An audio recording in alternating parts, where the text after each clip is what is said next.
क्या हुआ जब प्रयागराज महाकुंभ के शुरू होते ही सामने आ गए साक्षात शेषनाग, और यह नजारा जिन लोगों ने भी देखा उनके पैरों तले जमीन खिसक गई। क्या है इस घटना के पीछे का रहस्य? आखिर नाग देवता के दर्शन से ही प्रयागराज का शुभारंभ शुभ क्यों माना जाता है? वीडियो में एक बहुत बड़े रहस्य से पर्दा उठने वाला है जो आपके भी सनातन धर्म के प्रति लगाव को और ज्यादा गहरा कर देगा और आपको भी अपने एक सनातनी हिंदू होने पर बड़ा गर्व होगा। लेकिन आगे बढ़ने से पहले महादेव के सच्चे भक्त इस वीडियो को लाइक करके कमेंट बॉक्स में हर महादेव जरूर लिखें। आप भी हमें नीचे कमेंट बॉक्स में बताएं कि आप इस साल प्रयागराज में लगने वाले महाकुंभ मेले में शामिल होने वाले हैं। देश दुनिया से करोड़ों लोग 13 जनवरी से शुरू होने वाले प्रयागराज महाकुंभ में शामिल होने वाले हैं। भारत में जन्म लिए हुए हर इंसान की जिंदगी में एक बार महाकुंभ में शामिल होने की इच्छा जरूर होती है और प्रयागराज में यह जो महाकुंभ लगने वाला है यह 144 साल बाद आने वाला पूर्ण महाकुंभ है जो कि विशेष ग्रह नक्षत्र के दौरान लगता है। जो इस महाकुंभ में गंगा स्नान करता है, संगम में डुबकी लगाता है, वह अपने सारे पापों से मुक्त होता है और उसकी मुक्ति का मार्ग तय हो जाता है। देवी देवताओं से विशेष आशीर्वाद मिलता है। आज जी रहस्य चमत्कार की हम बात करने वाले हैं। उसे घटना की शुरुआत होती है राजस्थान के जयपुर में रहने वाले सीमा और सुनील नाम के दो पति पत्नी से। वैसे तो सुनील एक IT कंपनी में सॉफ्टवेयर इंजीनियर का काम करते थे, लेकिन जब उन्हें पता चला कि महाकुंभ की तैयारी जोरों शोरों पर है और 13 जनवरी से महाकुंभ का आयोजन होने वाला है तो वह कुंभ मेले में जाने के लिए बहुत उत्साहित थे, क्योंकि 12 साल पहले भी वह अपने पिताजी के साथ प्रयागराज के महाकुंभ मेले में शामिल हुए थे। वहां उन्हें बड़ा ही आनंद और सुकून का अनुभव हुआ था, इसलिए अब वह अपने परिवार के साथ एक बार फिर 2025 के महाकुंभ मेले में जाने वाले थे। लेकिन उन्हें इस बात का अंदाजा नहीं था कि इस कुंभ मेले में उनके साथ एक बहुत बड़ी चमत्कारी घटना होने वाली है। उत्तर प्रदेश के प्रयागराज में सुनील जी की बहन का घर था, इसलिए वह जयपुर से महाकुंभ के 20 दिन पहले ही प्रयागराज के लिए अपने परिवार के साथ रवाना हो गए। उसे समयपुर प्रयागराज में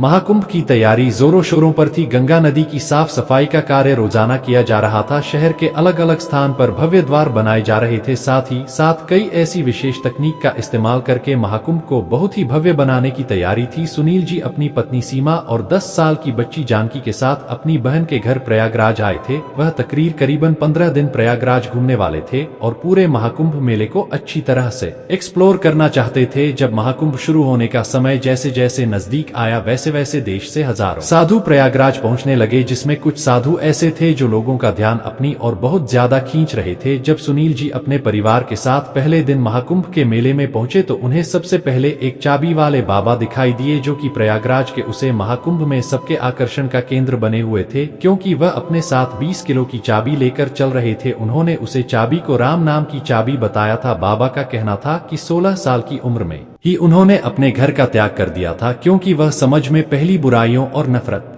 को खत्म करना चाहते थे, जिसके लिए चाबी वाले बाबा ने बहुत सारी पदयात्राएं की, बहुत सारी कठिनाइयां जाली। उनके पास 20 किलो की चाबी है और इसी चाबी के जरिए हुए लोगों का अहंकार तोड़ते हैं और उन्हें अध्यात्म का रास्ता दिखाते हैं। जब सुनील जी अपने परिवार के साथ महाकुंभ मेले में और आगे बढ़े तो उन्हें गंगापुरी महाराज दिखाई दिए जो लोगों के आकर्षण का केंद्र बने हुए थे। कोई उनके पास आकर फोटो खिंचवा रहा था तो कोई उनके साथ सेल्फी लेना चाहता था, जिसके पीछे सबसे बड़ा कारण यह था कि उनकी हाइट में 3 फीट थी, यानी जितनी लंबाई 5 से 6 साल के बच्चे की होती है। बाबा सिर्फ उतने ही बड़े हैं, लेकिन उनकी उम्र 57 साल की है। कम हाइट होने की वजह से लोग उन्हें छोटू बाबा के नाम से बुला रहे थे। और गंगापुरी महाराज से जुड़ी एक और बात खास निकाल कर आएगी। उन्होंने पिछले 32 सालों से स्नान नहीं किया था, जिसके पीछे उनका एक संकल्प था। प्रयागराज महाकुंभ में थोड़ा और आगे बढ़ने पर उन्हें एक ऐसे साधु महाराज दिखाई दिए जिन्होंने अपने शरीर पर करीब 2000 रुद्राक्ष धारण कर रखे थे, जिनका कुल वजन 45 किलो से भी अधिक था। लेकिन गीतानंद गिरज नाम के इन साधु महाराज को इसी वजह से रुद्राक्ष वाले बाबा के नाम से जाना जाता है, जो कि हाल फिलहाल में प्रयागराज के महाकुंभ में स्थित है। उन्होंने यह संकल्प लिया है कि 12 साल तक रोजाना वह 12500 रुद्राक्ष धारण करेंगे और यही उनके संकल्प का हिस्सा है। आगे बढ़ते बढ़ते और कई साधु महाराज सुनील जी को दिखाई दिए। कोई कांटे पर लेटा हुआ था तो कोई बस में रामायण हुआ था, किसी ने सोने के बहुत सारे आभूषण पहन रखे थे तो कोई ऐसे भी साधु महाराज थे जिन्होंने पिछले 10 सालों से अपने एक हाथ को नीचे नहीं किया था। उनके हाथों में नाखून चढ़ चुके थे। वास्तव में इन सभी साधुओं की तपस्या और त्याग को देखकर सुनील जी को बहुत हैरानी हुई, क्योंकि हम सभी साधारण मानव अपनी जिंदगी को सुबह उठकर शाम को खत्म कर देते हैं। हमारी दिनचर्या रोजाना एक समान होती है, लेकिन उनके जीवन में कितना त्याग है, कितनी तपस्या है। इनका उद्देश्य केवल भगवान की भक्ति और भगवान को पाना है। महाकुंभ का यह त्योहार साधु संतों के बिना अधूरा कहा जाता है, इसलिए देश विदेश से हजारों साधु महाकुंभ मेले में पहुंच रहे थे। लेकिन इस बीच एक ऐसी खबर सबके सामने आई जिसने सुनील जी के साथ सभी लोगों के होश उड़ा दिए। महाकुंभ के विशेष पंडितों का कहना था कि 13 जनवरी की पोस्ट पूर्णिया से भले ही महाकुंभ का आयोजन होने वाला है, लेकिन ऐसी मान्यता है जिस दिन रात्रि 2 बजे गंगा नदी के अंदर शेषनाग शिवम आकर दर्शन देते हैं, उसे दिन से प्रयागराज का यह महाकुंभ आरंभ हो जाएगा। और यह दर्शन केवल उसी इंसान को होते हैं जिसका हृदय स्वच्छ निर्मल पावन होता है, जिसके हृदय में कोई खोट नहीं होती। शेषनाग भगवान केवल उससे ही दर्शन देते हैं। आज से 12 साल पूर्व हमारे पूर्वजों को शेषनाग ने दर्शन दिए थे। सुनील जी ने जब इस रहस्य के बारे में जाना तो वह भगवान शेषनाग के दर्शन करने के लिए आतुर हो गए। उन्होंने अपनी बहन से आग्रह किया कि मैं अब तुम्हारे घर नहीं रख सकता, मेरा उद्देश्य माँ को मेले में शांति और सुकून की प्राप्ति है। मैं अगले 15 दिन इसी कुंभ मेले में कैंप के अंदर बिताना चाहता हूँ। जिसके बाद सुनील जी, उनकी पत्नी सुनीता और उनकी बच्ची जानकी महाकुंभ में ही एक कैंप लेकर रहने लगे। वह 15 दिन महाकुंभ में रुकने वाले थे, शाही स्नान देखने वाले थे, संत गुरुओं का आशीर्वाद प्राप्त करने वाले थे और उनका उद्देश्य था सांसारिक जगत से दूर एक सुकून की प्राप्ति करना। लेकिन जब से उन्होंने शेषनाग के उसे चमत्कार के बारे में सुना था तो सुनील जी के मन में शेषनाग को देखने की बहुत इच्छा जागृत हो गई थी। अब रात्रि के समय जब वह अपने परिवार के साथ महाकुंभ के कैंप में सो रहे थे तो रात्रि 2 बजे वह चुपचाप अपने कैंप में उठ गए और गंगा नदी के घाट पर आकर बैठ गए। उन्हें विश्वास था कि उनका दिल साफ है, उन्होंने कभी कोई पाप नहीं किया। भगवान शेषनाग उन्हें दर्शन देंगे और इसी के साथ महाकुंभ आरंभ हो जाएगा। लेकिन उसे दिन 2-3 घंटे इंतजार करने के बाद भी उन्हें गंगा नदी के अंदर शेषनाग के दर्शन नहीं हुए। तकरीबन 4 से 5 दिनों तक उन्होंने यह कर्मचारी रखा। वह रोजाना रात्रि 2 बजे गंगा घाट पर जाकर बैठ जाया करते थे ताकि उन्हें शेषनाग भगवान दर्शन दे। लेकिन एक दिन भी उन्हें नाग देवता के दर्शन करने का सौभाग्य प्राप्त नहीं हुआ। अभी समझ चुके थे कि शायद शेषनाग भगवान उन्हें दर्शन नहीं देना चाहते। महाकुंभ के इस मेले में सुनील जी के 10 दिन बीत चुके थे और बीते 10 दिनों में उन्होंने कई साधु महाराज का आशीर्वाद प्राप्त किया, कई सारी बेहतरीन नजारे देखे, वह कई अघोरियों से मिले, गंगा स्नान किया। लेकिन अब मात्र 5 दिन बचे थे। वह 5 दिन बाद पुणे जयपुर जाने वाले थे और मन में एक अधूरी अभिलाषा थी कि भगवान शेषनाग उन्हें दर्शन देंगे। लेकिन अब उनकी यह इच्छा टूटती हुई नजर आ रही थी। लेकिन एक रात्रि को कुछ ऐसा हुआ जिसे देखकर सभी लोगों के और सुनील जी के भी पसीने छूट गए। दर्शन उनकी पत्नी सुनीता को रात्रि में कभी कभी नींद में चलने की आदत थी। एक रात्रि को वह महाकुंभ में अपने कैंप के अंदर सोए थे, तभी उन्होंने महसूस किया कि सुनीता तो उसे कैंप में है ही नहीं, वह कहीं चली गई है।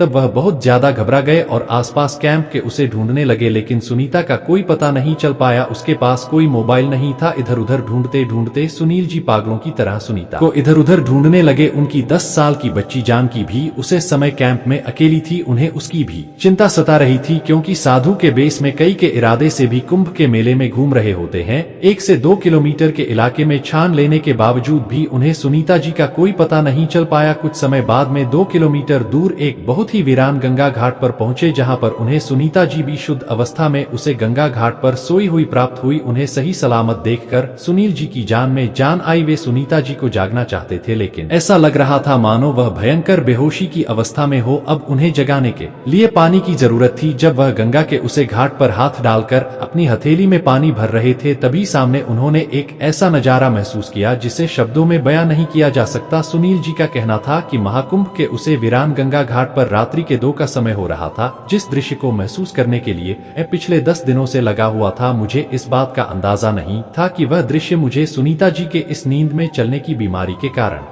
संभव हो पाएगा। सुनील जी ने सामने देखा कि एक बहुत ही चमकीली आकृति जो शेषनाग के समान प्रतीत हो रही थी उन्हें गंगा नदी में दिखाई दी। लेकिन उसे शक्ति का तेज इतना ज्यादा था कि उसके प्रभाव से उनकी आंखें चकचांद हो गई। ऐसा लग रहा था मानो वह सामने कुछ भी नहीं देख पा रहे हो। बस सामने गंगा नदी में उन्हें शेषनाग के समान एक आकृति दिखाई दी, परंतु उनमें इतना ज्यादा तेज था कि उन्हें सामान्य मानवीय आंखों से नहीं देखा जा सकता था। वह साक्षात भगवान थे और उसे दिन महाकुंभ का प्रारंभ करने आए थे। ऐसा कहते हैं महाकुंभ के दौरान श्याम देवी देवता इस महाकुंभ में विराजते हैं, भगवान शिव के गले की शोभा बढ़ाने। वाले साक्षात शेषनाग गंगा नदी में दर्शन देखकर इस महाकुंभ की शुरुआत करते हैं। जब यह नजारा सुनील जी ने अपनी आंखों से देखा तो उनके पसीने छूट गई। जब उन्होंने पानी की कुछ बूंदें सुनीता जी के ऊपर डाली तो उन्हें भी होश आया, लेकिन वह बहुत ज्यादा हैरान थी कि वह आखिर अपने कैंप से इतना दूर कैसे आ गई। तब तक शेषनाग अंतर्ध्यान हो चुके थे, लेकिन सुनील जी ने अपनी आंखों से जो देखा वह बयान कर पाना मुश्किल था। उन्होंने सुनीता जी को यह सारी हकीकत बताई। तब उन्हें महादेव की यह लीला समझ आई कि जब हम भगवान के चमत्कार को देखने के लिए खुद प्रयास करते हैं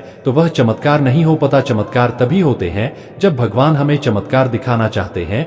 यह पिछले 10 दिनों से गंगा घाट पर रात्रि को 2 बजे नाग भगवान का इंतजार कर रहे थे, लेकिन उन्हें दर्शन प्राप्त नहीं हुए और जिस दिन उन्होंने चमत्कार की उम्मीद छोड़ दी उसे दिन महादेव ने एक ऐसी लीला रची कि सुनीता जी को नींद में चलाकर 2 किलोमीटर आगे भेज दिया, क्योंकि उसे गंगा घाट पर कई साधु संत कई लोग मौजूद थे। कई लोग कैंप मना कर रहे थे, लेकिन 2 किलोमीटर दूर वह गंगा घाट काफी वीरान था और वहां पर ही यह चमत्कार संभव हो सकता था। जब इस चमत्कार के बारे में सुनील जी ने साधु संतों को बताया तो उन्होंने एक ही नारा लगाया कि महाकुंभ का आरंभ हो चुका है, भगवान शेषनाग ने दर्शन दे दिए हैं। इससे एक बात और स्पष्ट हो गई कि सुनील जी काफी साफ दिल वाले इंसान हैं। उन्होंने कभी किसी का बुरा नहीं किया और ना ही कोई बुरा कर्म किया। ऐसे ही लोगों को भगवान शेषनाग दर्शन देते हैं। महाकुंभ देश विदेश की आस्था का बड़ा केंद्र है और जो भी महाकुंभ में आता है एक अनूठी याद लेकर जाता है। आप भी हमें नीचे कमेंट बॉक्स में बताइए, क्या आप प्रयागराज में लगने वाले इस महाकुंभ में शामिल होने वाले हैं?